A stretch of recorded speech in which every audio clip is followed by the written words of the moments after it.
ඔන්න අදත් සාදරයෙන් ආදරයෙන් පිළිගන්නවා BNA ස්ටුඩියෝ වෙතට.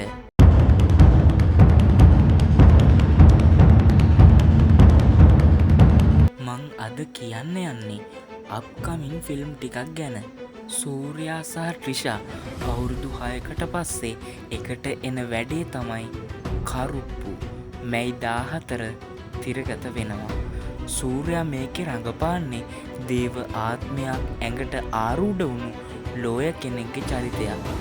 පහුගිය අවුරුදුවල සූර්යාගේ ෆිල්ම් වල ලොකු පසුබැස්මක් තිබුණු නිසා කරුප්පු ගැන ලොකු කුතුහලයක් තියෙනවා. ගොඩක් අය රොලෙක්ස් එනකම් බලන් හිටියට ඒ ගැන තාම ආරංචියක් නෑ. කොහොම වුණත් ෆුල් ෆිල්ම් එක ආපු ගමන්ම මම රිවිව් එකක් ගේනවා.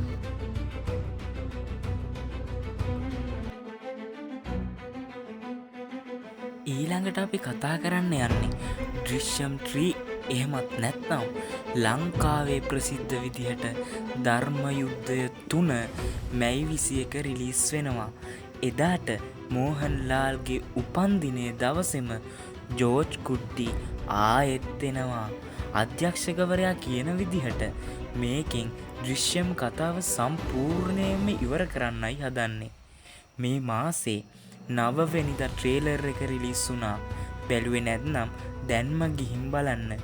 ජෝර්ජ් කුට්ටිගේ ඉරණම මොකක් වෙයිද කියලා එදාට බලා ගන්න පුළුවන්.